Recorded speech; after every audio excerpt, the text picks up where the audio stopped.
Good afternoon जी। आ जाइए। तो हमने कहा डेरिवेटिव का मतलब क्या है?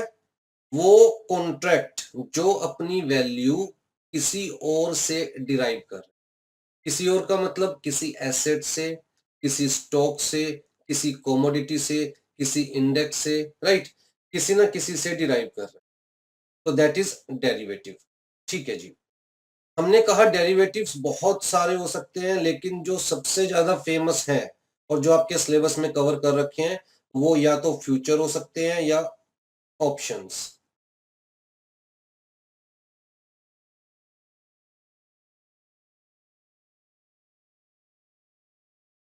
अब जी फ्यूचर का मतलब कहता है जी कॉन्ट्रैक्ट फ्यूचर में एग्जीक्यूट होगा ही होगा, राइट? इसका मतलब जो पार्टीज है कॉन्ट्रैक्ट में, वो उनके पास कोई ऑप्शन नहीं है कि वो अपना पार्ट परफॉर्म करे या ना करे। बड़ी सिंपल सी बात, ए और बी के बीच में कॉन्ट्रैक्ट होता है कि जी ए बी को let's say after 2 months Reliance के शेयर्स देगा। किस रेट पर? एट द रेट ऑफ ₹500 पर शेयर। ठीक है जी। अब इस कॉन्ट्रैक्ट के अंदर ए को अपना पार्ट परफॉर्म करना पड़ेगा, बी को भी अपना पार्ट परफॉर्म करना पड़ेगा। मतलब ए को शेयर्स बी को देने पड़ेंगे और बी को शेयर्स लेने पड़ेंगे। अगर ए के पास नहीं है तो मार्केट से परचेज करके बी को देने पड़ेंगे, राइट? तो फ्यूचर कॉन्ट्रैक्ट का मतलब जहां पर पार्टीज अपना पार्ट परफॉर्म करेगी। ऑप्शंस का मतलब क्या हो गया? ऑप्शंस का मतलब हो गया जहां पर किसी पार्टी के पास ऑप्शन है अपना पार्ट परफॉर्म ना करने, राइट? तो मैंने लास्ट क्लास में आपको बताया था ऑप्शंस में भी कॉल ऑप्शन में भी पुट ऑप्शन।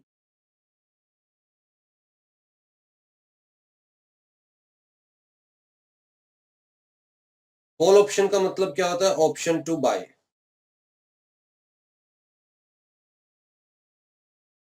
पुट ऑप्शन का मतलब क्या होता है? Option to cell.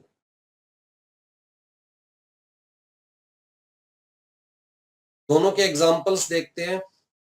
मान के चलते हैं जी ए बी को ऑप्शन दे रहा है कि अगर बी चाहे तो ए से after 2 month let's say DG limited के shares at the rate of ₹100 per share purchase कर सकता है। अब जी यहां पर बी के पास क्या है? ऑप्शन है। आफ्टर 2 मंथ्स बी को लगेगा कि एक्चुअल में शेयर्स के रेट मार्केट में ₹100 से कम है, तो बी परचेज नहीं करेगा ए से।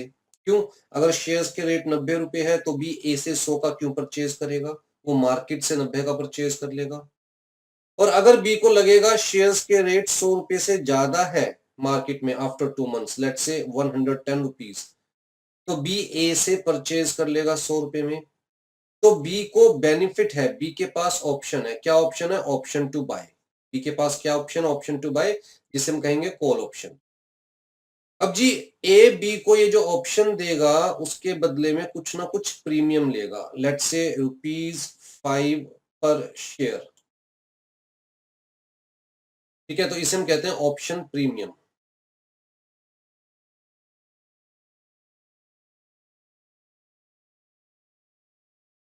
बी ए को ऑप्शन प्रीमियम देगा और ए बी को ऑप्शन दे रहा है, भैया तेरे पास ऑप्शन है, आफ्टर 2 मंथ्स तू चाहे तो डीजी लिमिटेड के shares at the rate of ₹100 per share purchase कर सकता है। लेट्स से कितने शेयर्स? 200 शेयर्स। तो यहाँ पर ऑप्शन प्रीमियम कितना हो गया? ₹5 पर शेयर है तो 200 इंटू में 5, तो ₹1000 in the form of option premium B A को देगा। बदले में ए बी को ये ऑप्शन दे रहा है कि बी ये शेयर्स परचेज कर सकता है। ठीक है। अगर बी के पास ऑप्शन होती कि बी शेयर्स सेल कर सकता है, तो हम कहते हैं बी के पास क्या ऑप्शन है? Option to sell, right? आ जाइए जी। Option contracts give the holder the right but not the obligation. बड़ी इंपॉर्टेंट लाइन है। तो ऑप्शन के अंदर जो ऑप्शन होल्डर है, जैसे हमारे एग्जांपल में B is the option holder जिसके पास ऑप्शन है, तो जी ऑप्शन होल्डर के पास राइट है, वो चाहे तो अपना ऑप्शन एक्सरसाइज करे, चाहे तो अपना ऑप्शन एक्सरसाइज ना करे, राइट। तो ऑप्शन होल्डर के पास राइट है, ना कि obligation, to take or make the delivery on or before the specified date at a specified price. But this option is given to only one party in a transaction, while the other party has an obligation to take or make the delivery.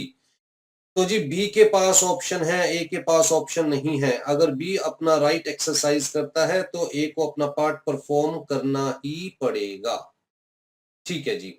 जिसके बदले ए को premium दिया जा रहा है, जिसे हम option premium कह रहे हैं, right. Since the other party has an obligation and a risk associated with making good the obligation, he receives a payment for that, which is known as option premium. तो जी future में क्या होता है, कहता है फ्यूचर में दोनों parties के ऊपर ऑब्लिगेशन है, दोनों पार्टीज को अपना पार्ट परफॉर्म करना है, किसी के पास भी ऑप्शन नहीं है। लेकिन यहां पर क्या है, ऑप्शन के अंदर एक पार्टी के पास ऑप्शन है, दूसरी पार्टी को अपना पार्ट परफॉर्म करना पड़ेगा अगर ऑप्शन होल्डर अपना राइट एक्सरसाइज करता है। आ जाइए जी। Unlike future contracts, which is an obligation, option contract is general right to buy or sell, wherein the right to buy is called call option and right to sell is called put option। तो यही चीज मैंने आपको बताई कि call option का मतलब option to bye और पुट ऑप्शन का मतलब ऑप्शन टू सेल, ठीक है जी। आ जाइए, तो कॉल ऑप्शन और पुट ऑप्शन क्लियर है आपको। उसके अलावा जी हम ऑप्शन को क्लासिफाई कर सकते हैं एज यूरोपियन ऑप्शन और अमेरिकन ऑप्शन। यूरोपियन ऑप्शन का मतलब क्या हुआ, कहता है जी those contracts where the option can be exercised only at the या ऑन द एक्सपायरेशन डेट।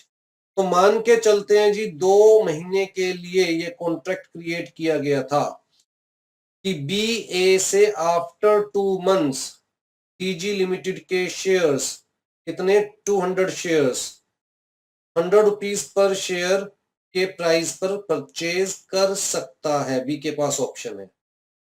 तो जी अगर बी अपना ये ऑप्शन सिर्फ after expiration of this period he exercise कर सकता है, मतलब 2 महीने के बाद ही बी अपना ये ऑप्शन एक्सरसाइज कर सकता है, तो ऐसे ऑप्शन को हम क्या बोलते हैं, यूरोपियन ऑप्शन, राइट। तो जी जो स्टॉक एक्सचेंज पर ट्रेडिंग होती है ऑप्शंस की, वो यूरोपियन ऑप्शंस की ही ट्रेडिंग होती है। मतलब हम कॉन्ट्रैक्ट्स बीच में सेटल नहीं कर सकते। We have to settle the contract only on predetermined date, only after the expiration of the option. American style में क्या होता है, option holder can exercise the option even on or before the expiration date, ठीक है। यहां पर हमें 2 case laws दे रखे हैं, दोनों में आपको रीड कर रहा हूं। Rajesh purchases 1 lot of Infosys technologies, 1 lot। मैंने आपको कहा था कि अगर हम स्टॉक एक्सचेंज की बात करते हैं, जो इससे पहली वाली क्लास थी 5th क्लास में, मैंने आपको डिफरेंस बताया था किसके बीच में, फ्यूचर और फॉरवर्ड के बीच में।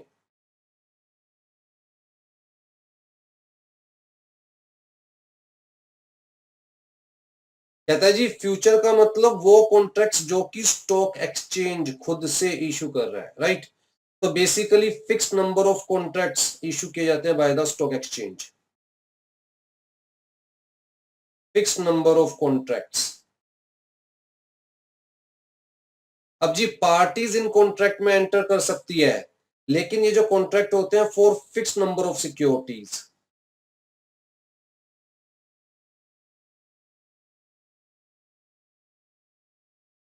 तो उस फिक्स्ड नंबर को हम कहते हैं लोट। ऐसा नहीं है कि अपनी मर्जी से 1 शेयर के लिए कॉन्ट्रैक्ट कर लिया, अपनी मर्जी से 4 शेयर्स के लिए कॉन्ट्रैक्ट कर लिया, अपनी मर्जी से 10 शेयर्स के लिए कॉन्ट्रैक्ट कर लिया। तो यहां पर बकायदा स्टॉक एक्सचेंज चीजों को रेगुलेट करती है कि भैया कितने कॉन्ट्रैक्ट्स मार्केट में होने चाहिए, एक कॉन्ट्रैक्ट कितनी सिक्योरिटीज का होना चाहिए, राइट। पार्टीज खाली कॉन्ट्रैक्ट में एंटर कर सकती है, जबकि फॉरवर्ड के अंदर कहता है जी कॉन्ट्रैक्ट पार्टीज खुद एग्जीक्यूट करती है।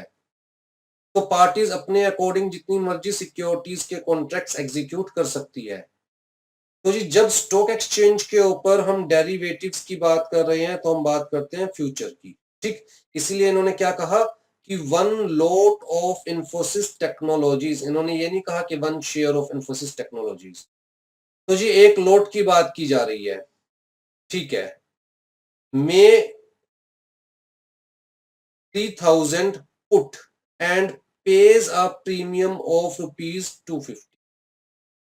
तो मे 3000 पुट ऑप्शन, सिंपल सी बात, right. Option 2 sell, this contract allows Rajesh to sell 100 shares of Infosys. यहां जो लोट है वो कितने शेयर्स का है, 100 शेयर्स का, at 3000 rupees per share at any time between the current date and end of May। तो मे का मतलब कि जी कॉन्ट्रैक्ट जो है that is valid up to May. 3000 का मतलब कि जी शेयर का प्राइस, मतलब कितने रुपए में राजेश शेयर सेल कर सकता है, और पुट का मतलब ऑप्शन टू सेल, ठीक है। In order to avail this privilege, क्योंकि राजेश के पास ऑप्शन है कि वो बेचे या ना बेचे, तो जी in order to avail this privilege Rajesh has to do is to pay a premium of ₹25,000, मतलब ₹250 per share for the entire lot, और लोट कितने शेयर्स का है, 100 शेयर्स का। तो आई थिंक यहां से क्लियर हो गया आपको कि जी पुट ऑप्शन क्या होता है और उसके अंदर ऑप्शन प्रीमियम क्या होता है। दूसरा एग्जांपल देखिए, if an investor is of an opinion that a particular stock, say Ray Technologies, is currently overpriced, तो इन्वेस्टर को लगता है भैया मार्केट में ओवर प्राइज्ड है ये शेयर, तो जल्दी ही शेयर का प्राइस नीचे आने वाला है, right. is currently overpriced in the month of February and hence investor expect that there will be price correction in the future। Price correction क्या होता है, जब भी इन्वेस्टर को लगता है कि भैया कोई शेयर ओवर प्राइस्ड है, तो जी वो सही प्राइस पर आएगा, मतलब कम प्राइस हो जाएगा उसका, उसे हम कहेंगे प्राइस करेक्शन। जब भी इन्वेस्टर को लगता है कि कोई भी शेयर अंडर वैल्यूड है, तो जी उस शेयर का प्राइस ऊपर जाएगा, तो करेक्ट प्राइस हो जाएगा, उसे हम कहेंगे price correction, right. However, he does not want to take the chance just in case the price rise. So best option for the investor would be to take put option on the stock। तो जी उसे आज की date में लगता है कि भैया जो शेयर है वो ओवर प्राइस्ड है। मान के चलते हैं, अच्छा इन्होंने नीचे एग्जांपल दे रखा है, let's assume the quotes for the stock are as under. क्या है जी, स्पॉट मार्केट के अंदर शेयर एट प्रेजेंट कितने का है, 1040 रुपीज स्पॉट मार्केट। अब मैंने आपको कहा जी दो तरह की मार्केट हो सकती है, या तो स्पॉट मार्केट हो सकती है या डेरिवेटिव मार्केट हो सकती है। Spot market, derivative market. अच्छा इनिशियली कुछ क्लासेस तक मैं चीजों को बार बार रिपीट करूंगा ताकि आपको समझ में आ जाए, और उसके बाद मैं ये डीम कर लूंगा कि आप प्रीवियस क्लासेस देख रहे हैं, साथ साथ पढ़ रहे हैं और आपको ये टर्म समझ में आती है।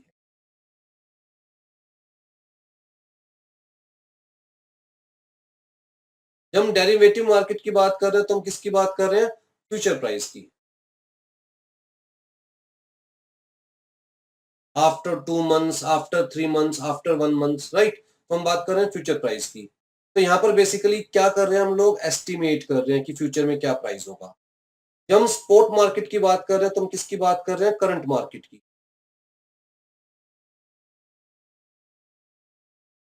एट प्रेजेंट इस स्टॉक का मार्केट प्राइस क्या है, करंट मार्केट प्राइस, ठीक है। तो स्पॉट मार्केट का मतलब जहां पर एक्चुअल में ट्रेडिंग हो रही है, एक्चुअल ट्रेडिंग। एक्चुअल ट्रेडिंग का मतलब एक्चुअल डिलीवरी।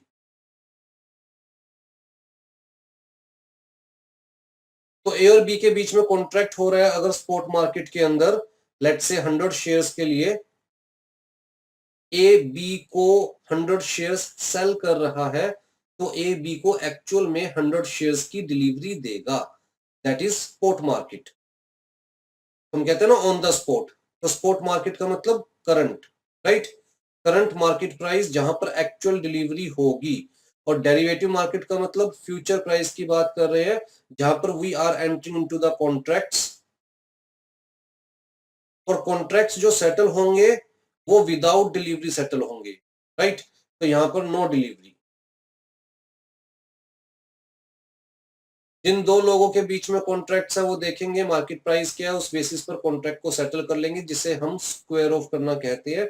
अगेन मान के चल रहा हूं कि आप प्रीवियस क्लासेस देख रही हैं, तो स्क्वायर ऑफ कैसे करते हैं मैं प्रीवियस क्लासेस में डीपली बताया। आ जाइए जी। तो आपकी बुक ने एग्जाम्पल दिया कि मान के चलते हैं कि जी इन्वेस्टर की नजरों में ये जो रेट टेक्नोलॉजीज का शेयर है वो ओवर प्राइस्ड है, और इन्वेस्टर को लगता है कि जल्दी ही करेक्शन होगा। करेक्शन होने का मतलब क्या है कि प्राइस नीचे आ जाएगा। ओवर प्राइस्ड है और प्राइस करेक्ट होगा तो इसका मतलब प्राइस नीचे आएगा, करेक्ट प्राइस पर आएगा, राइट। लेकिन इन्वेस्टर रिस्क नहीं लेना चाहता कि पता नहीं यार मार्केट का क्या भरोसा है, हो सकता है ऑल्दो ओवर प्राइस्ड है फिर भी और ज्यादा प्राइस इंक्रीज हो जाए, हो सकता है और ज्यादा प्राइस इंक्रीज हो जाए। तो इन्वेस्टर क्या ऑप्शन लेना चाह रहा है? पुट ऑप्शन लेना चाह रहा है। पुट ऑप्शन का मतलब ऑप्शन टू सेल। तो जी हमारे पास डिटेल्स क्या है, कहता है जी स्पॉट मार्केट के अंदर मतलब करंट मार्केट प्राइस क्या है 1040, 1040 रुपए। मे पुट, मे पुट अभी ये कब की बात चल रही है, इन्वेस्टर को ये चीज लग रही है फेब्रुवरी में, और मई में उसको मिल रहा है पुट एट 1050, और प्रीमियम कितना पे करना पड़ेगा 10 रुपीज पर शेयर। इसका मतलब क्या हुआ कि अगर वो ये ऑप्शन लेता है तो उसके पास क्या ऑप्शन होगा कि वो मई में शेयर 1050 का सेल कर सकता है, जिसके लिए उसे प्रीमियम देना पड़ेगा। ये ऑप्शन लेने के लिए प्रीमियम देना पड़ेगा 10 रुपीज पर शेयर। तो कायदे से देखा जाए तो अगर ये ऑप्शन लेता है तो मई में इन्वेस्टर को मिलेंगे पर शेयर 1050, लेकिन इसके लिए इन्वेस्टर ऑलरेडी कितना प्रीमियम दे रहा है 10 रुपीज। तो एक्चुअल में इन्वेस्टर के हाथ में कितना आएगा 1040। आज की डेट में करंट मार्केट प्राइस फरवरी में वो भी कितना है 1040। ठीक है जी। फिर दूसरा क्या है कि मे पुट एट 1070 रुपीज 30। तो अगर वो दूसरा ऑप्शन लेता है तो वो मई में कितने का सेल कर सकता है, कहता है जी 1070। अगेन इसके लिए उसे प्रीमियम कितना देना पड़ रहा है 30 रुपीज का। उसके हाथ में इफेक्टिवली क्या आने वाला है 1040। ठीक है, आ जाइए जी। So investor purchases 1000 Ray Technologies put at a strike price of 1070 and put price का मतलब जो से ऑप्शन प्रीमियम पे करना पड़ेगा of ₹30। The investor pays rupees, क्योंकि 1000 का लॉट है ना, तो जी 1000 इंटू में 30 कितना हो गया 30,000 as put premium. Position of investor in two different scenarios. आ जाइए जी। May spot price of Ray Technology, तो मे में अगर हम मान के चले स्पॉट प्राइस की बात की जा रही है, मे का करंट प्राइस, मे का एक्चुअल प्राइस, अगर हम मान के चले कि इन्वेस्टर ने ये वाला ऑप्शन लिया था और इस ऑप्शन के अकॉर्डिंग इन्वेस्टर ने एक लोट का ऑप्शन लिया था, और वो वन लोट कितने का था 1000 शेयर्स का। तो जी बेसिकली इन्वेस्टर ने इसके लिए प्रीमियम कितना पे किया 30,000 रुपीज का प्रीमियम पे। मान के चल रहे हैं कि मई में एक्चुअल प्राइस क्या था, एक्चुअल प्राइस ऑफ,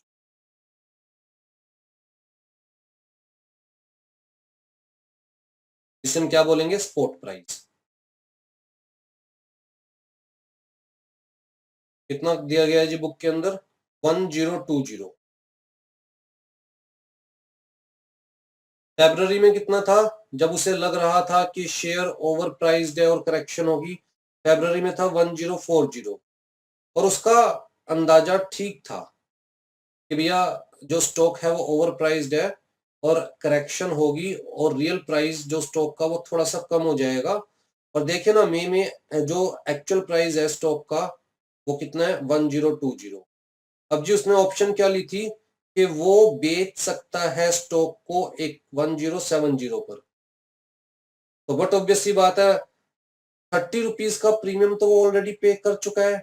अब वो 1070 पर बेचता है तो बेसिकली मार्केट प्राइस क्या है 1020 तो उसको बेनिफिट कितना होगा 50 रुपीज का, जिसमें से 30 रुपीज का प्रीमियम घटा दे तब भी उसे बेनिफिट कितना होगा 20 रुपीज का, तब भी उसे बेनिफिट कितना होगा 20 रुपीज का। दूसरा, May spot price of Ray Technologies is equal to 1080।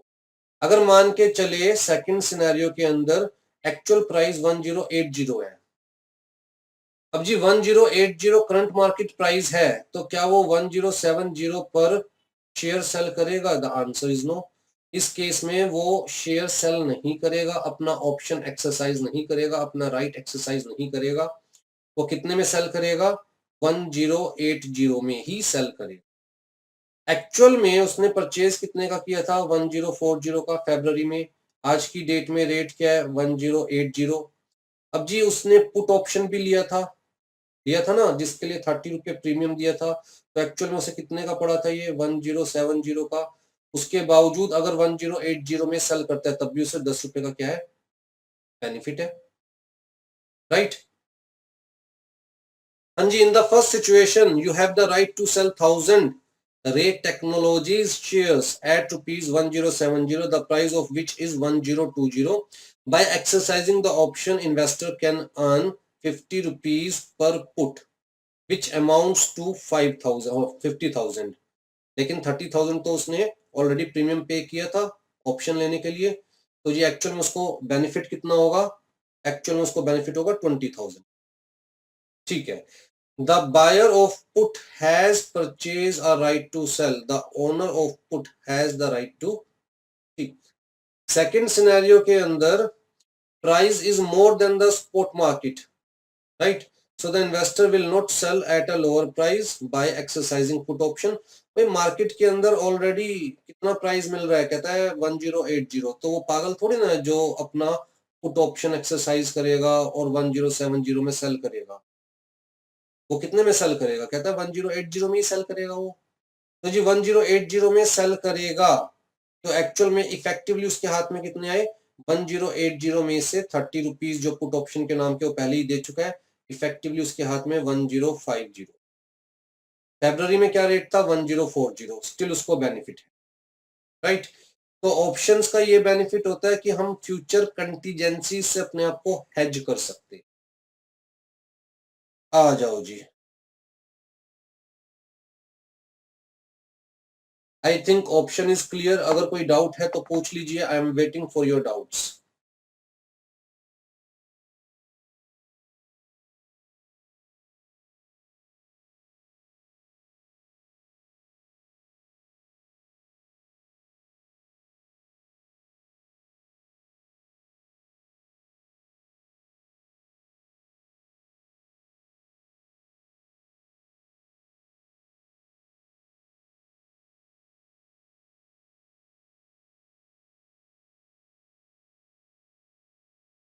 चलिए जी, वारंट्स। वारंट्स का मतलब क्या है? अभी तक हम लोगों ने क्या पढ़ा है? कहते हैं जी कंपनी शेयर्स इश्यू कर सकती है, कंपनी डिवेंचर्स इश्यू कर सकती है, कंपनी बॉन्ड्स इश्यू कर सकती है। अब जी वारंट्स क्या होता है? बेसिकली वारंट्स को आप मान के चलिए इन्वेस्टर के पॉइंट ऑफ व्यू से एक additional option.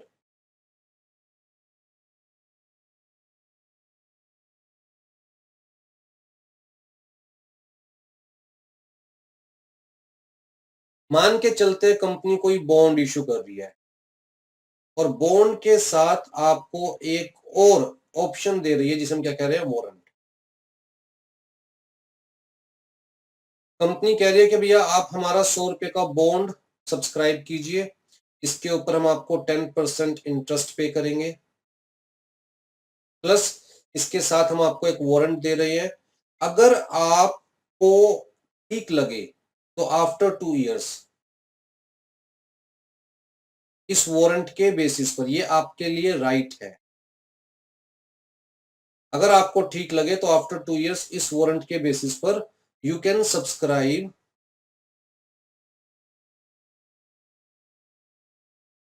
100 shares of company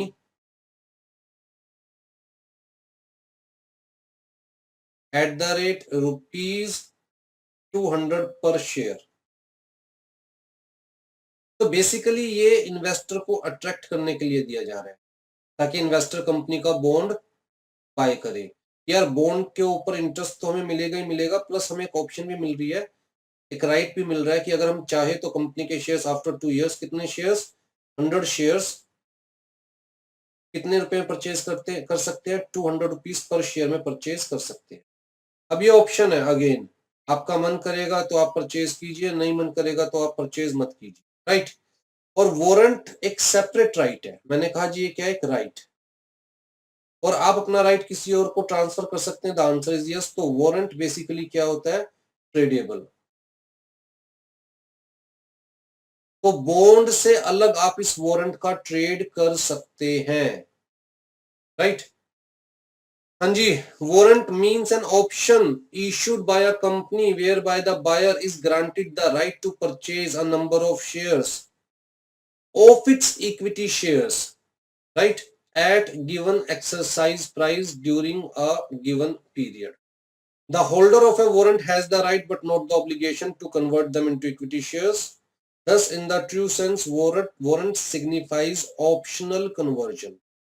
आपका मन करे तो आप कन्वर्ट करवाइए, आपका मन नहीं कर रहा तो आप कन्वर्ट मत करवाइए, बड़ी सिंपल सी बात, राइट।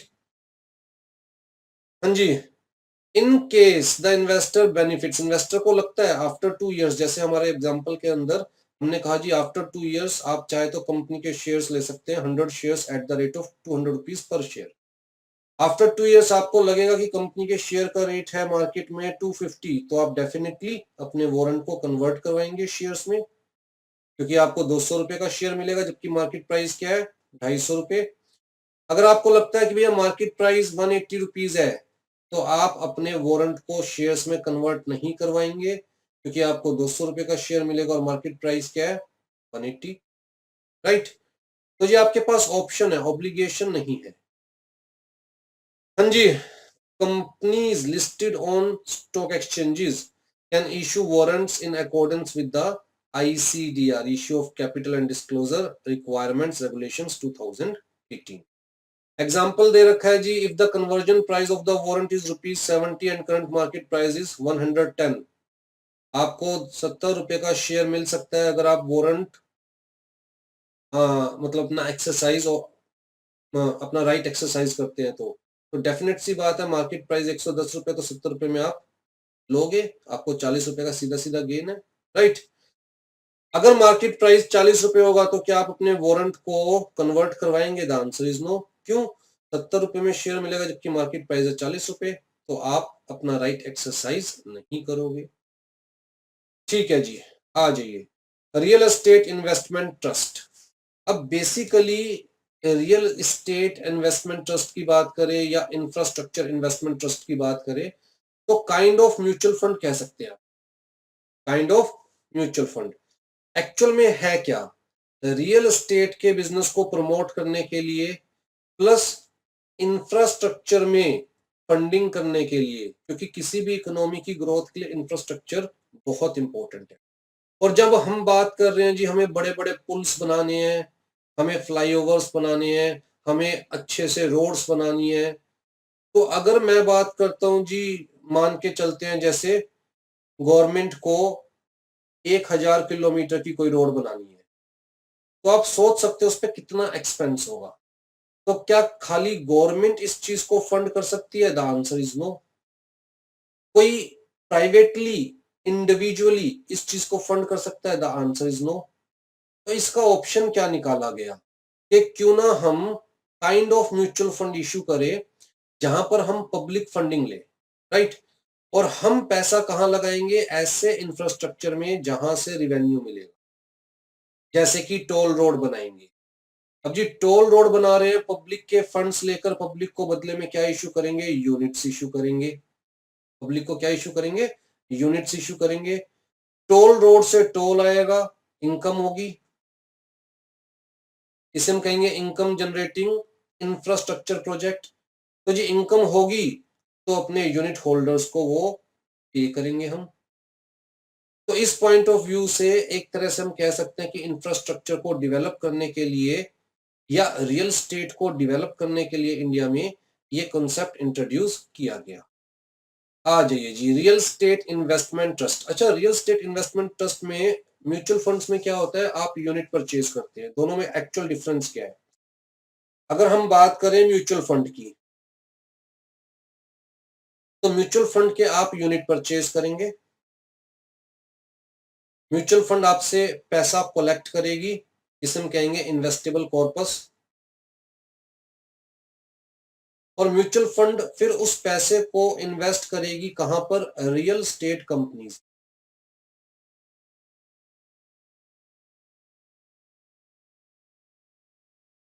तो एक्चुअल में म्यूचुअल फंड जो है वो रियल एस्टेट में इन्वेस्ट नहीं कर रही है, रियल एस्टेट कंपनीज में इन्वेस्ट कर रही है। मतलब रियल एस्टेट कंपनीज के शेयर्स परचेज करेगी, डिवेंचर्स परचेज करेगी। तो म्यूचुअल फंड कहां पर इन्वेस्ट कर रही है? रियल एस्टेट कंपनीज में। जबकि अगर हम रियल एस्टेट इन्वेस्टमेंट ट्रस्ट की बात करें, तो जी ये आपको यूनिट सेल करेगी, आपसे फंड्स रेज करेगी, इन्वेस्टेबल कॉर्पस जो होगा उसको एक्चुअल में रियल एस्टेट एसेट्स में इन्वेस्ट करेगी।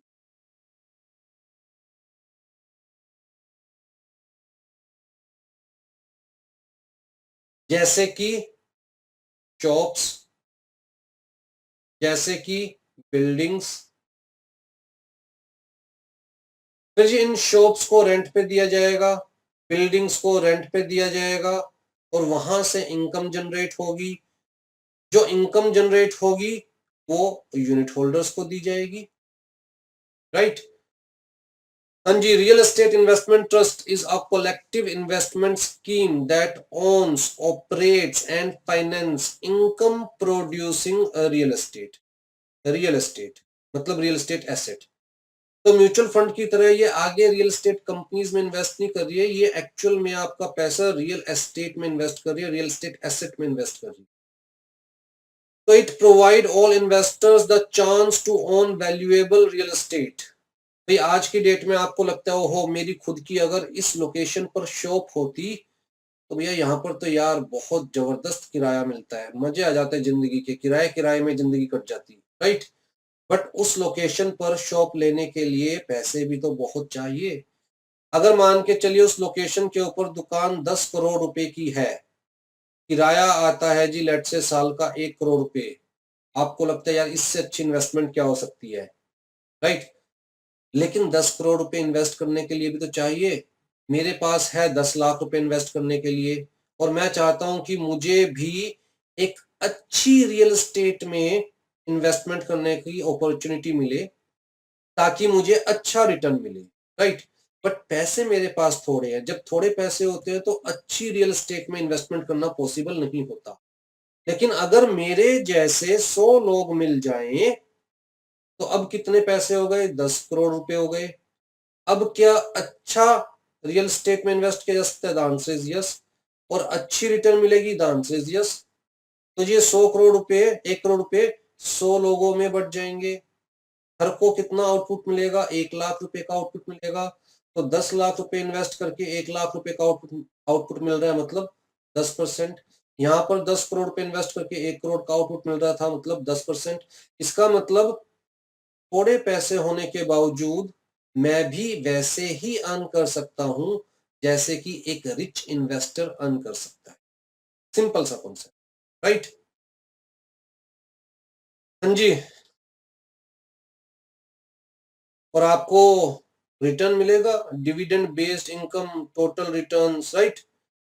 तो real estate investment trust allows anyone to invest in portfolio of real estate assets the same way they invest in other industries through the purchase of individual company stock or through mutual fund।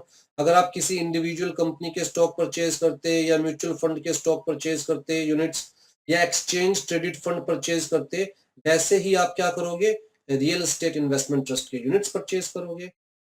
The stockholder of real estate investment trust earns a share of income produced through real estate investment without buying any finance property। अच्छा, खाली ये benefit नहीं है कि मैं अच्छी real estate के अंदर इन्वेस्ट करके अच्छा रिटर्न पा रहा हूं, ये बेनिफिट भी है कि भैया इस रियल एस्टेट को मैनेज करने की मेरी सिरदर्दी नहीं है। मुझे इस चीज का खतरा नहीं है कि कोई मेरी प्रॉपर्टी पे कब्जा कर लेगा, मेरा टाइटल डिफेक्टिव है, पता नहीं मैं इस प्रॉपर्टी को खुद से हैंडल कर पाऊंगा नहीं कर पाऊंगा, अपने बिजनेस करते हुए मैं प्रॉपर्टीज को मैनेज कर पाऊंगा नहीं कर पाऊंगा, क्योंकि ये सारा काम किसका है? रियल एस्टेट इन्वेस्टमेंट ट्रस्ट का, राइट। तो without owing any property you can earn through real estate investment, सीधी सी बात। तो जी बेनिफिट क्या है? कहता है लेस कैपिटल इंटेंसिव, अगर खुद से परचेज करना पड़ता 10 करोड़ रुपए चाहिए, रियल स्टेट इन्वेस्टमेंट ट्रस्ट में पर एक स्टॉक परचेज कर रहा हूं तो 10 लाख में भी काम चल जाएगा। तो direct investment in real estate is very capital intensive, but each share of real estate investment trust will B comparatively more affordable, ठीक है। सुटेबल फॉर स्मॉल इन्वेस्टर्स, समझ में आ गया आपको। ट्रांसपेरेंसी होती है क्योंकि इनके स्टॉक मार्केट में लिस्ट होते हैं, राइट। तो सारी डिटेल्स पब्लिक डोमेन में अवेलेबल होती है, कुछ भी छुपा के नहीं किया जा सकता। एश्योर्ड डिविडेंड, क्योंकि ये लोग कहां पर इन्वेस्ट करते हैं? इनकम जनरेटिंग एसेट में इन्वेस्ट करते हैं, और वो इनकम डिस्ट्रीब्यूट की जाती है among the unit holders in the form of dividend, ठीक है जी। Tax free dividend earned by investors of real estate investment trust will be tax free. Past capital appreciation, तो सिर्फ और सिर्फ क्या हमें रिटर्न मिल रहा है, क्या रेंट मिलेगा? The answer is no. इस एसेट की वैल्यू भी अप्रिशिएट होगी। रियल एस्टेट की वैल्यू तो वैसे ही अच्छी अप्रिशिएट होती है अगर अच्छी लोकेशन पर रियल एस्टेट हो तो हमें रिटर्न तो मिलेगा ही मिलेगा। जो रेंट अर्न किया जा रहा है उसका हिस्सा तो हमें मिलेगा ही मिलेगा, प्लस कैपिटल एप्रिशिएट होगी तो हमारी स्टॉक की वैल्यू भी इंक्रीज होगी। बड़ी सिंपल सी बात है, राइट। हाँ जी, इजी टू बाय, ठीक है। इंफ्रास्ट्रक्चर इन्वेस्टमेंट ट्रस्ट सेम है जैसे कि रियल एस्टेट इन्वेस्टमेंट ट्रस्ट है, राइट। बस फर्क क्या है कि यहाँ पर इन्वेस्टमेंट कहाँ की जा रही है? इंफ्रास्ट्रक्चर के अंदर इन्वेस्टमेंट की जा रही है। जैसे मैंने आपको कहा कि भैया टोल रोड बनानी है, लाखों रुपए चाहिए, करोड़ों रुपए चाहिए, तो लेकिन टोल भी तो आएगा, तो कंटिन्यूस इनकम जनरेट होती रहेगी, यूनिट होल्डर्स को इनकम दी जाएगी, राइट। आ जाओ जी, यहाँ पर कुछ सेबी की हमारे पास कंडीशंस है। जैसे कि हमारे पास इंफ्रास्ट्रक्चर इन्वेस्टमेंट ट्रस्ट रेगुलेशंस है बेसिकली, तो उसके अकॉर्डिंग सेबी की कुछ कंडीशंस है। हाँ जी, टिपिकली चाहे रियल स्टेट इन्वेस्टमेंट ट्रस्ट की बात करूं या इंफ्रास्ट्रक्चर इन्वेस्टमेंट ट्रस्ट की बात करूं, टिपिकली हमारे पास 4 पार्टीज होते हैं। सबसे पहली पार्टी क्या है? ट्रस्टी। और जो ट्रस्टी है they must be SEBI registered trustee. जो डिबेंचर ट्रस्टीज होते हैं they can become the trustee, ठीक है। Also they are required to invest at least 80% into the infra assets that generate steady revenue. तो जितना भी फंड्स रेज किया जाएगा यूनिट सेल करके, जिसे मैंने कहा कॉर्पस, उसका कम से कम 80% कहां पर इन्वेस्ट किया जाएगा? ऐसे इंफ्रास्ट्रक्चर एसेट्स में दैट जनरेट स्टडी रेवेन्यू, जैसे कि टोल रोड बनाने, ठीक है। ट्रस्टीज का काम क्या होता है? कहता है जी यूनिट होल्डर्स के बिहाफ पर चीजों को देखना, ये देखना कि यूनिट होल्डर्स के पैसे ना मारे जाए, ये देखना कि एक्चुअल में पैसे वहीं पर इन्वेस्ट किए जा रहे हैं जहां पर इन्वेस्ट करने का प्रॉमिस किया गया है, ये देखना कि कम से कम 80% of the corpus income generating infrastructure assets में इन्वेस्ट किया गया है, राइट। तो ट्रस्टीज का ये काम है, इसीलिए तो इनका नाम क्या रखा गया? ट्रस्टी। मतलब जो कि इन ट्रस्ट काम करते हैं फॉर द यूनिट होल्डर्स, ठीक है। फिर दूसरे क्या? स्पॉन्सर, जो कि एक्चुअल में स्कीम को लेकर आ रहे हैं, जिसके दिमाग में ये फतूर आया कि क्यों ना लोगों से पैसे इकट्ठे किए जाएं, जो लोग एक्चुअल में खुद से इंडिविजुअली इंफ्रास्ट्रक्चर में इन्वेस्ट नहीं कर सकते, उनके पास थोड़ी थोड़ी अमाउंट है, क्यों ना उनसे पैसे इकट्ठे किए जाए, अपने भी कुछ पैसे लगाए जाए और इंफ्रास्ट्रक्चर में इन्वेस्ट किया जाए, राइट। तो स्पॉन्सर, तो जनरली स्पॉन्सर कौन होते हैं? बॉडी कॉर्पोरेट, एलएलपी, राइट, या फिर कंपनी जिनकी कम से कम नेटवर्थ कितनी होगी? 100 crore rupees. They must hold at least 15% of the total investment. तो जी जो हमारा इंफ्रास्ट्रक्चर इन्वेस्टमेंट ट्रस्ट है, मान के चलिए अगर वो 1000 करोड़ रुपए आगे इन्वेस्ट कर रहा है, उसका कॉर्पस 1000 करोड़ का है, तो उस 1000 करोड़ में से कम 150 करोड़ किसके होने चाहिए? स्पॉन्सर के। जब उसके खुद के पैसे लगे होंगे, लोग कहता है जब उसके खुद के पैसे लगे होंगे तो भैया वो बड़ा सीरियसली इन्वेस्ट करेगा, कोई भी डिसीजन फॉर ग्रांटेड नहीं लिया जाएगा, क्योंकि उसे पता है अगर नुकसान हुआ तो सबसे बड़ा नुकसान मुझे होने वाला है, राइट। तो कम से कम 15% इन्वेस्टमेंट किसकी होगी? स्पॉन्सर की। और स्पॉन्सर की इन्वेस्टमेंट लॉक इन रहेगी for the minimum period of 3 years और एज में बी नोटिफाइड।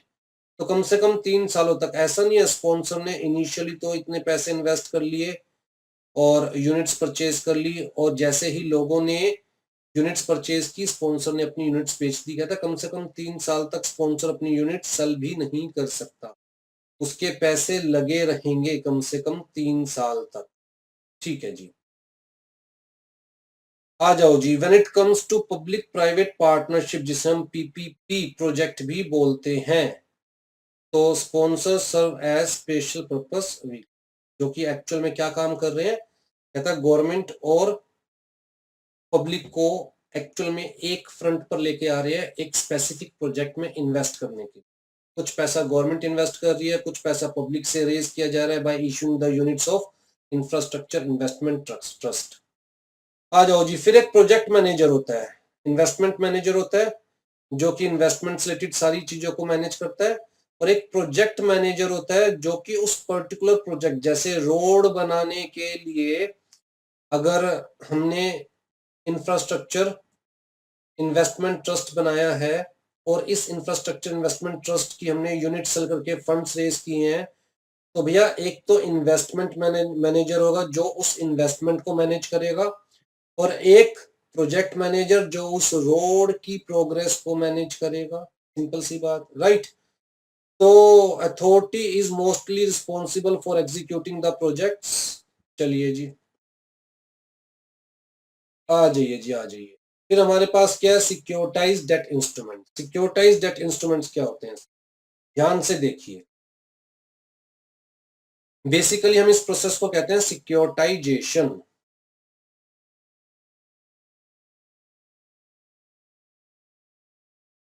सिक्योरिटाइजेशन का मतलब क्या है? To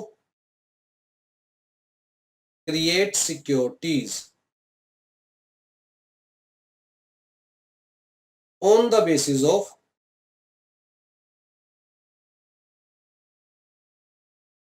some assets.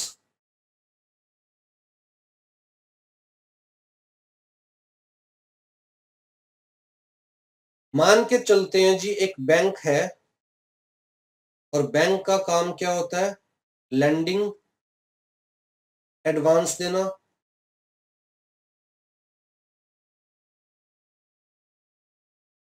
लोन्स देना। तो बैंक जो ये एडवांस जो लोन देता है वो ही बैंक की क्या है? एसेट्स। अब जी लोन या एडवांस दिया एक बारी में जाता है, आता है थोड़ा थोड़ा करके, तो कभी ना कभी तो बैंक के पास शॉर्टेज होगी फंड्स की। तो मान के चलते हैं बैंक के पास 100 रुपए और बैंक ने 100 रुपए का लोन दे दिया। अब वापिस कितना आएगा? लेट से हर महीने 5 रुपए इंस्टॉलमेंट में वापिस आएगा। तो जब 100 रुपए तो बैंक दे चुका ऑलरेडी लोन, अब और लोन देने के लिए पैसा चाहिए। अगर बैंक मना कर देगा भैया मेरे पास तो पैसा ही नहीं है लोन देने के लिए, तो लोगों की नजरों में बैंक क्या हो जाएगा? बैंकरप्ट। लोग ये थोड़ी ना देखेंगे कि बैंक के पास पैसा था जो कि बैंक ने लोन पर दे दिया। लोगों के हिसाब से तो बैंक क्या है? कुबेर का खजाना, जहां पर पैसा कभी खत्म ही नहीं हो सकता। और बट ऑब्वियस सी बात है, अगर बैंक के पास लोन देने के लिए, एडवांसेस देने के लिए पैसा ही नहीं रहा, तो बैंक के जो एम्प्लॉइज है वो काम क्या करेंगे? तो जी इसका सॉल्यूशन क्या निकाला गया? इसका सॉल्यूशन निकाला गया कि बैंक अपनी एक सब्सिडरी कंपनी बनाएगा। बैंक अपनी एक सब्सिडरी कंपनी बनाएगा और सब्सिडरी कंपनी को हम कहेंगे special purpose vehicle. Special purpose vehicle किस लिए कह रहे हैं हम? क्योंकि स्पेसिफिकली एक पर्पस के लिए बनाई गई कंपनी है। ठीक है जी। ये सब्सिडरी कंपनी क्या करेगी? बैंक की ये एसेट्स बाय कर लेगी, जिसके लिए इस सब्सिडरी कंपनी को क्या चाहिए? फंड्स चाहिए। ये फंड्स कहां से आएंगे? Bye issuing units, bye issuing securities. लोग ये सिक्योरिटीज क्यों परचेज करेंगे?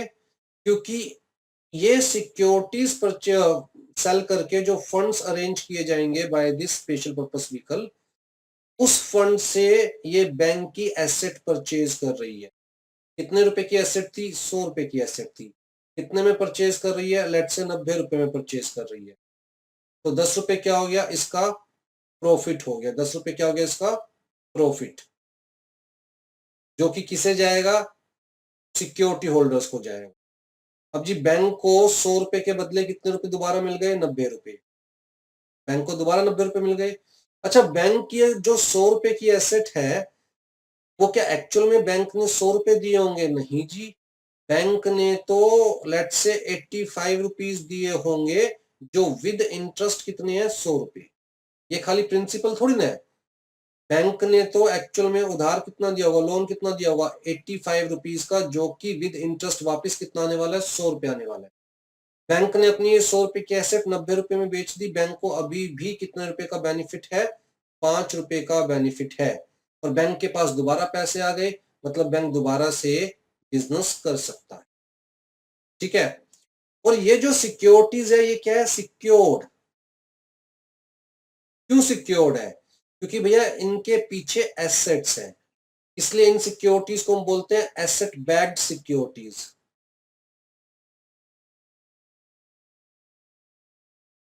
एसेट बैक्ड सिक्योरिटीज बोला जाता है।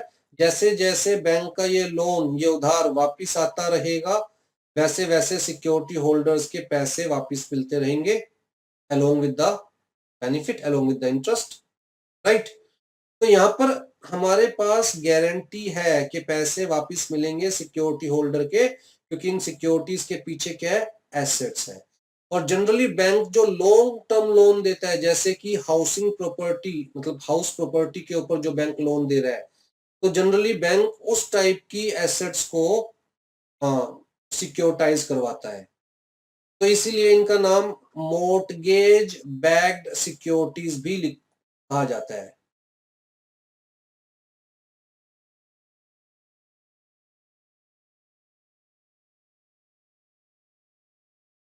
मोर्टगेज बैक्ड सिक्योरिटीज किस लिए कह रहे हैं? क्योंकि जो एसेट्स हैं इन सिक्योरिटीज के पीछे, वो क्या है? कहता है जी हाउसिंग लोन्स, जो कि धीरे धीरे वापस आएगा और इन सिक्योरिटी होल्डर्स का पैसा मिल जाएगा इनको। और जो हाउसिंग लोन्स होते हैं, ये किसके अगेंस्ट दिए जाते हैं? कहता है against the house, against the property.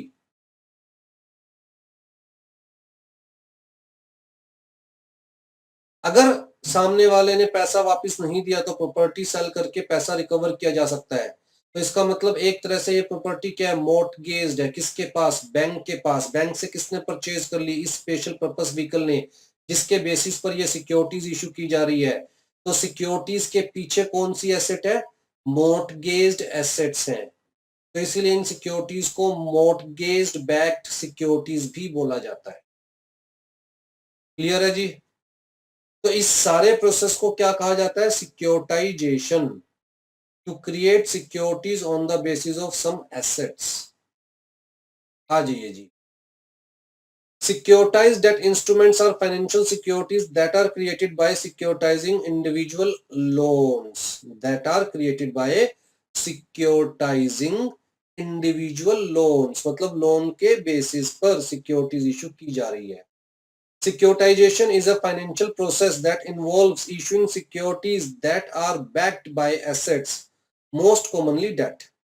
The assets are transformed into securities and this process is known as securitization. The owner of the securities receive an income from the underlying assets. कहां से underlying assets? भैया loan वापिस आएगा ना, तो जैसे जैसे loan वापिस आता रहेगा, वैसे वैसे सिक्योरिटी होल्डर्स को मिलता रहेगा पैसा। राइट। हाँ जी। Securitized debt instrument comes with various advantages over the conventional form of investing. और सबसे बड़ा एडवांटेज क्या है? Value to a portfolio.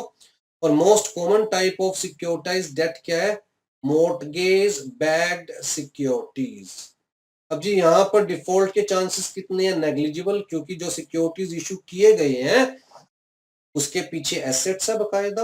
अगर सामने वाले ने पैसे नहीं दिए तो एसेट सेल करके पैसे रिकवर किए जा सकते हैं, तो सिक्योरिटी होल्डर्स के पैसे सिक्योर्ड है। और क्योंकि सिक्योर्ड है, डिफॉल्ट के चांसेस नेग्लिजिबल है, इसलिए बहुत कम इंटरेस्ट रेट पर ये सिक्योरिटीज इशू की जाती है, राइट। जितना सिक्योर्ड इन्वेस्टमेंट होगा उतना कम रिटर्न मिलेगा, जितना रिस्क इन्वेस्टमेंट होगा उतना ज्यादा रिटर्न मिलेगा, सिंपल सी बात है। हाँ जी, securitize debt can lower interest rates and free capital for the bank, but they can also encourage lending for reasons other. चलिए ठीक है जी, तो हमारे पास बकायदा सेबी रेगुलेशंस है, public offer and listing of securitize debt instruments regulation 2008 and has been specified listing agreements for securitize debt instruments. ठीक, आई थिंक प्रोसेस क्लियर है। Mutual bond, municipal bonds. अब जी म्यूनिसिपल बॉन्ड्स नाम अपने आप में सजेस्ट कर रहे हैं, जो लोकल अथॉरिटीज होती है, म्यूनिसिपैलिटीज होती है, अपने प्रोजेक्ट्स को एग्जीक्यूट करने के लिए वो फंड्स रेज करती है पब्लिक से, बॉन्ड्स इशू करती है, तो उन बॉन्ड्स को क्या बोलते हैं? Municipal bonds, right. तो बेसिकली ये लोग छोटा मोटा इंफ्रास्ट्रक्चर क्रिएट करने के लिए बॉन्ड्स इशू करते हैं, जैसे स्कूल्स हैं, रेलवे स्टेशन है, रोड्स, छोटी मोटी इंटरनल रोड्स है, राइट। तो बॉन्ड्स इशू करती है म्यूनिसिपैलिटी या फिर कोई लोकल अथॉरिटी, राइट। तो अर्बन लोकल गवर्नमेंट या एजेंसी कह सकते हैं हम उन्हें। तो जी 2015 में गाइडलाइंस लाई गई बाय द सेबी के भैया अगर किसी म्यूनिसिपैलिटी को म्यूनिसिपल बॉन्ड्स इशू करने हैं तो जी आपको ये क्राइटेरिया सेटिस्फाई करने पड़ेंगे। और सबसे बड़ा क्राइटेरिया क्या है कि उस म्यूनिसिपैलिटी की नेट एसेट नेगेटिव नहीं होनी चाहिए, कैपिटल जो है, नेट वर्थ जो है, that shall not be negative in each of the 3 previous year. अगर ऑलरेडी म्यूनिसिपैलिटी दिखा रही है जी हमें तो लॉस है 500 करोड़ का, और वो फिर पब्लिक को बॉन्ड्स इश्यू करके फंड रेज कर रही है, तो भैया पब्लिक के पैसे वापस कहां से दोगे? आपको तो ऑलरेडी लॉस है, राइट। तो उस पॉइंट ऑफ व्यू से बेसिकली 2015 में सेबी गाइडलाइंस लेके आई थी। आ जाइए जी, सबसे पहला म्यूनिसिपल बॉन्ड किसने इशू किया था? बेंगलोर म्यूनिसिपल कॉर्पोरेशन ने। उसके बाद जी बेंगलोर को फॉलो किया था अहमदाबाद ने, राइट। लेकिन उसके बाद एक्चुअल में म्यूनिसिपल बॉन्ड जो है वो अपनी रिकॉग्नाइजेशन खो गए थे, लोगों की नजरों में ट्रस्ट खो गए थे, वो मतलब अट्रैक्टिव इन्वेस्टमेंट नहीं लगती थी लोगों को। लेकिन ठीक है, अब गाइडलाइंस इशू करी है सेबी ने 2015 में, ताकि लोगों का इंटरेस्ट या लोगों का ट्रस्ट वापस बने। तो पहली कंडीशन क्या है? Municipality must not have negative net worth in each of the 3 previous year. दूसरी, the municipality must have no default in the repayment of debt securities और लोन्स अवेल्ड फ्रॉम बैंक्स और non banking financial companies in the last year. उसके अलावा जी municipality promoters and directors must not be entitled in the wilful defaulters. तो एक list issue की जाती है by the RBI, wilful defaulter की लिस्ट। उसके अंदर म्यूनिसिपैलिटी या म्यूनिसिपैलिटी के जो प्रमोटर्स है या जो डायरेक्टर्स है उनका नाम नहीं आना चाहिए। Municipality should have no record of default in the payment of interest या repayment of principal with respect to any debt instrument. अगर ये टर्म्स एंड कंडीशन सेटिस्फाई होती है तो वो म्यूनिसिपैलिटी बॉन्ड लेकर आ सकती है, फंड्स रेज कर सकती है बॉन्ड इशू करके। और ऐसी म्यूनिसिपैलिटी के ऊपर लोगों का भी इंटरेस्ट बनेगा कि भी हाँ हमारे पैसे डूबेंगे नहीं, या टाइम पर हमें इंटरेस्ट वापस मिलेगा, टाइम पर हमें प्रिंसिपल वापस मिलेगा। आ जाइए जी, लास्ट है हमारे पास एक्सचेंज ट्रेडेड फंड्स। अब जी एक्सचेंज ट्रेडेड फंड्स क्या होते हैं? ध्यान से देखिएगा, मान के चलते हैं मैं बात कर रहा हूं म्यूचुअल फंड की। म्यूचुअल फंड कहता है जी ये कौन सा म्यूचुअल फंड है? Let's say real estate mutual fund.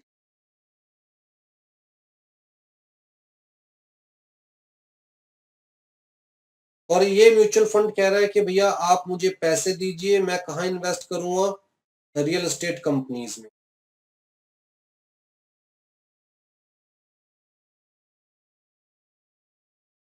ये जो रियल एस्टेट कंपनीज है that may be public, may be मतलब may be listed, may be unlisted.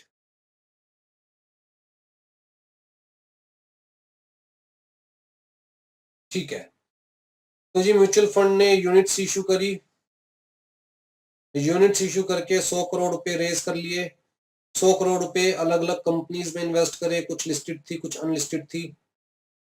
अब जी उन कंपनीज के शेयर्स ऊपर नीचे होते रहते हैं। लिस्टेड कंपनीज का तो हमें रियल टाइम पता है कि शेयर्स ऊपर नीचे हो रहे हैं तो क्या रेट चल रहा है, लेकिन अनलिस्टेड कंपनीज का तो हमें नहीं पता होता। तो म्यूचुअल फंड में क्या दिक्कत होती है मेनली, कि आपको रियल टाइम अपनी यूनिट्स की वैल्यू नहीं पता, राइट। तो एनएवी कहते हैं, नेट एसेट वैल्यू।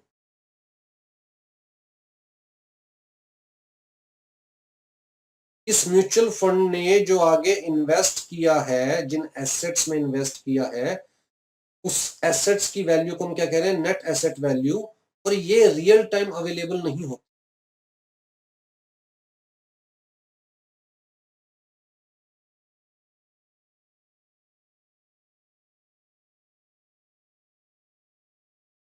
ठीक है, तो time to time mutual fund खुद अपनी इन्वेस्टमेंट्स की वैल्यूएशन करता है और फिर नेट एसेट वैल्यू हमें बताता है। और उसके बेसिस पर हमें पता चलता है कि जी म्यूचुअल फंड्स ने 1 लाख यूनिट्स इशू करके जो फंड्स रेज करे थे, आज की डेट में पर यूनिट क्या रेट है। तो जी हम इसे 1 लाख यूनिट से डिवाइड करेंगे नेट एसेट वैल्यू को, तब हमें पता चलेगा हमारी यूनिट्स के रेट क्या है। तो ये सब चीजें रियल टाइम बेसिस पे नहीं होती। लेकिन अब ऐसे म्यूचुअल फंड को सपोज कीजिए जो कहां इन्वेस्ट कर रहा है, लेट्स से गोल्ड में। अब जी गोल्ड का रियल टाइम प्राइस हमें पता है, सीधी सी बात, राइट। और जैसे जैसे गोल्ड का प्राइस ऊपर होगा या नीचे होगा, हमें रियल टाइम बेसिस पर अपने यूनिट्स की वैल्यू पता होगी।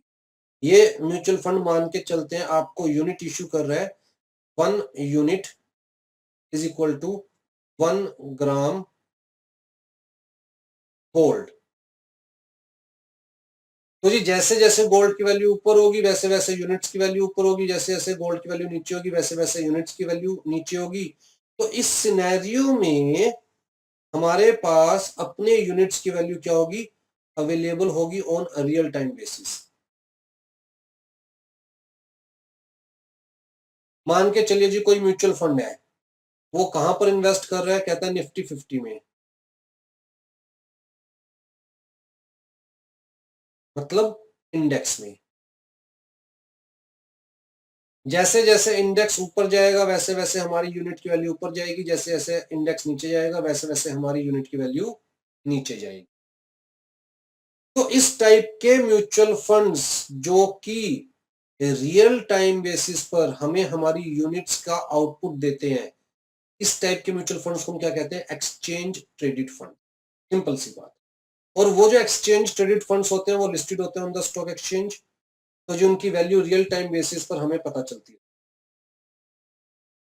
Exchange traded fund is a security that tracks, जैसे मैंने इंडेक्स का एग्जांपल लिया, कोमोडिटी जैसे मैंने गोल्ड का एग्जांपल लिया, बॉन्ड या बास्केट ऑफ एसेट्स, राइट। तो जी ये एक्चुअल में एक्सचेंज ट्रेडेड फंड्स है क्या, इन्वेस्ट तो वैसे ही कर रहे हैं जैसे म्यूचुअल फंड कर रहे हैं, लेकिन ये वहां इन्वेस्ट करते हैं जहां रियल टाइम वैल्यू पता चलती रहती है। जैसे जैसे मार्केट चेंज हो रही है वैसे वैसे हमारी यूनिट्स की वैल्यू भी चेंज हो रही है, और हमें किसी भी पॉइंट ऑफ टाइम पर एक्चुअल वैल्यू पता होती है हमारी यूनिट्स की, right. When you buy shares या units of exchange traded fund, you actually buy share या यूनिट ऑफ पोर्टफोलियो, जहां पर इन्वेस्ट किया गया है, दैट ट्रैक्स द परफॉर्मेंस। ठीक है जी।